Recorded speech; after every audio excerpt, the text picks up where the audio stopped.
America और Israel एक Islamic country Iran के पीछे आखिर क्यों लगा है, जबकि दुनिया में लगभग 58 इस्लामिक कंट्री है। न ईरान पाकिस्तान की तरह न्यूक्लियर पावर है, न मिडल ईस्ट की तरह रिच कंट्री है, न अदर इस्लामिक कंट्री की तरह सुपर डेवलप। फिर भी टारगेट सिर्फ ईरान ही क्यों? क्या ईरान सच में इतना बड़ा थ्रेट है या इसके पीछे कोई और हिडन पावर गेम चल रहा है? आखिर ये कॉन्फ्लिक्ट स्टार्ट ही क्यों हुआ और अमेरिका जैसे सुपर पावर ईरान के सामने कैसे घुटने टेक दिया? तो चलो आज की वीडियो में सब कुछ एक एक करके समझते हैं।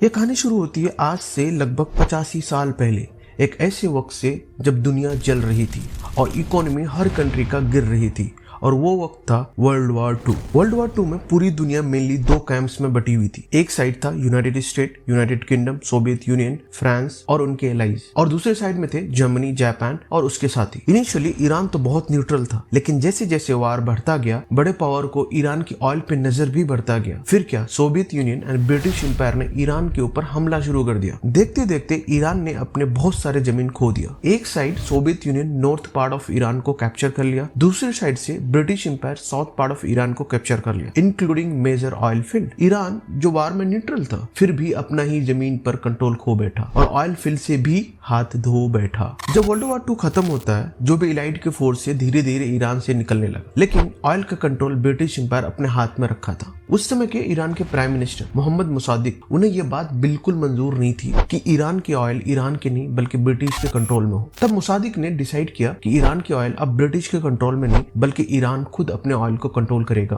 और उसका फायदा डायरेक्टली ईरान के लोगों को मिलेगा। ये बात जैसे ही पता चला ब्रिटिश एंड अमेरिका को, उसको अब मुसादिक से खतरा महसूस होने लगा। ये वही मोमेंट था जहां से कॉन्फ्लिक्ट स्टार्ट होने लगा। मुसादिक का डिसीजन सीधा चैलेंज था ब्रिटिश के ऑयल इंटरेस्ट को और अमेरिका के स्ट्रेटेजिक इन्फ्लुएंस को। ब्रिटिश और अमेरिका दोनों समझ गया था कि अगर अभी कुछ नहीं किया तो ईरान उनके कंट्रोल से निकल जाएगा। फिर क्या होना था? अमेरिका और उसकी intelligence CIA and British and उसकी इंटेलिजेंस MI6 दोनों ने मिलकर 1953 में शुरू किया एक सीक्रेट गेम, एक सीक्रेट ऑपरेशन, जिसका नाम था ऑपरेशन एजेक्स। ऑपरेशन एजेक्स ने ईरान की पूरी सिस्टम पलट दी। मोहम्मद मुसादिक को पावर से हटा दिया गया, उनकी गवर्नमेंट गिरा दी गई और उनकी जगह बैठाया गया शाह मोहम्मद रजा पहलवी। आखिर ये शाह थे कौन? अमेरिका इसको क्यों सपोर्ट किया था? तो शाह एक वेस्टर्न इन्फ्लुएंस पर्सन था, जिसको वेस्टर्न की रहन सहन, खाना पीना, डांस पार्टी सब कुछ बहुत अच्छा लगता था। शाह अमेरिका के लिए बस एक पपेट था मिडिल ईस्ट में। फिर धीरे धीरे शाह ने ईरान को बदलने लगा। वेस्टर्न क्लॉथ कॉमन हो गया, इंग्लिश म्यूजिक और फिल्म ट्रेंड बनने लगा, डांस पार्टी और ओपन कल्चर स्प्रेड होने लगा। एक ट्रेडिशनल इस्लामिक सोसाइटी धीरे धीरे वेस्टर्न लाइफस्टाइल में कन्वर्ट होने लगी। लेकिन हर कोई इस बदलाव से खुश नहीं था। ईरान के रिलीजियस और ट्रेडिशनल लोगों को यह सब बिल्कुल मंजूर नहीं था। उन्हें लगने लगा था कि उसकी पहचान खत्म हो रही है, उनकी आइडेंटिटी छीना जा रहा है, उनका कल्चर धीरे धीरे मिटाया जा रहा है और उनके देश पर बाहर की ताकतों का कंट्रोल बढ़ रहा है। एक तरफ शाह और वेस्ट का कंट्रोल और दूसरी तरफ लोगों के अंदर उभरता हुआ रेजिस्टेंस। ये गुस्सा धीरे धीरे एक आग बन रहा था पूरी ईरान में, और ये सब कुछ एक शख्स चुपचाप दूर से देख रहा था, जिसका नाम था आयतुल्लाह रूहुल्लाह खोमेनी। फिर यहाँ से शुरू होती है खोमेनी की एंट्री। खोमेनी ने लोगों को ज्वाइन किया और ओपनली वेस्टर्न कल्चर और शाह के रूल के खिलाफ बोलना शुरू किया। वो सबको कहने लगा ईरान अपनी असली आइडेंटिटी खो रहा है और देश पर बाहर की ताकतों का कंट्रोल है। खोमेनी सिर्फ शाह के खिलाफ नहीं था, वो एक पूरी सिस्टम चेंज करना चाहता था। उसका विजन था ईरान को एक इस्लामिक स्टेट बनाने का, जहां लॉज रिलीजियस के अकॉर्डिंग हो। फिर देखते देखते इसके साथ बहुत लोग जुड़ने लगा, इसको सपोर्ट करने लगा। फिर बढ़ती हुई खोमेनी की आवाज को देखकर शाह ने सोचा अगर आवाज को ही खत्म कर दिया जाए तो प्रॉब्लम खत्म हो जाएगा। फिर क्या, शाह ने खोमेनी को अरेस्ट कर लेता है और उसके बाद अपने ही देश से निकालकर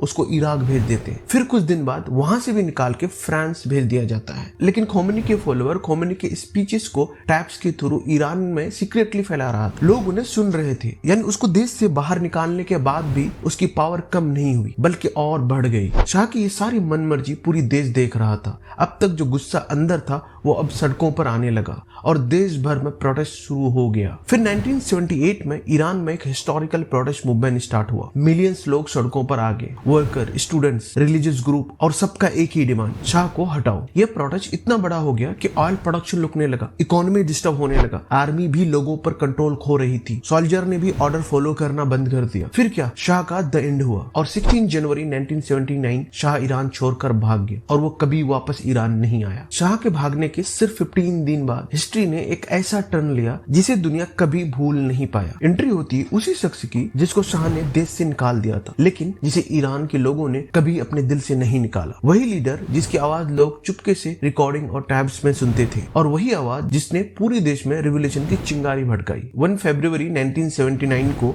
खोमेनी जेल से वापस ईरान लौट आता है। उसकी वेलकम के लिए सड़कों पर मिलियंस लोग आए थे। हर तरफ बस एक ही नाम, एक ही चेहरा, लोग रो रहे थे, लोग जश्न मना रहे थे। ये सिर्फ एक इंसान की वापसी नहीं था, ये एक कंप्लीट पावर शिफ्ट था और ईरान हमेशा के लिए बदल चुका था। इस मोमेंट को हिस्ट्री में कहा जाता है ईरानियन रिवॉल्यूशन। फिर खोमेनी आकर के चेयर में बैठता है as a first supreme leader of Iran. बैठते ही उसने पावर अपने हाथ में ली और ईरान को ऑफिशियली इस्लामिक रिपब्लिक डिक्लेयर किया। उन्होंने गवर्नमेंट्स, आर्मी, सिस्टम सब पर कंट्रोल ले ली। वेस्टर्न इन्फ्लुएंस पर रिस्ट्रिक्शन लगाई गई, कल्चरल चेंज रिवर्स किया गया और सबसे बड़ा स्टेप, यूनाइटेड स्टेट को ऑफिशियली एनिमी डिक्लेयर कर दिया गया। फिर ईरान के कुछ स्टूडेंट्स ने यूएस एम्बेसी पर कब्जा कर लिया और 52 अमेरिकन को हॉस्टेज बना लिया गया। इस इवेंट के बाद ईरान और यूएस रिलेशन कंप्लीटली टूट गया और यहीं से अमेरिका की दुश्मनी परमानेंट हो जाती। अमेरिका के लिए यह सिर्फ एक इंसिडेंट नहीं था, ये एक इंसल्ट था, एक चैलेंज था। और इस इंसल्ट के बाद अमेरिका चाहता था कि ईरान को किसी भी तरह वीक किया जाए। फिर होता यह कि अमेरिका को एक नया प्लेयर मिलता है जिसका नाम था सद्दाम हुसैन। हुआ ये था, एक रिवर है शत अल अरब जो इराक और ईरान के सरजमी में बहती है, जिसमें दोनों कंट्री उस पर कंट्रोल चाहता था और ये टेंशन 1960 से चल रहा था। फिर दोनों कंट्री टेंशन भुला के एक समझौता किया 1975 में और एक एग्रीमेंट भी साइन किया जिसका नाम था अल्जियर्स एग्रीमेंट। इस एग्रीमेंट के हिसाब से दोनों कंट्री को 50-50% रिवर दे दिया जाता है और कॉन्फ्लिक्ट वहीं खत्म कर दिया जाता है। लेकिन सद्दाम हुसैन इससे खुश नहीं था। उसका गोल क्लियर था कि रिवर का कंट्रोल सिर्फ इराक का होनी चाहिए। फिर होता ये 1980 में सद्दाम हुसैन एग्रीमेंट तोड़ देता है और ईरान पर अटैक कर देता है और यहीं से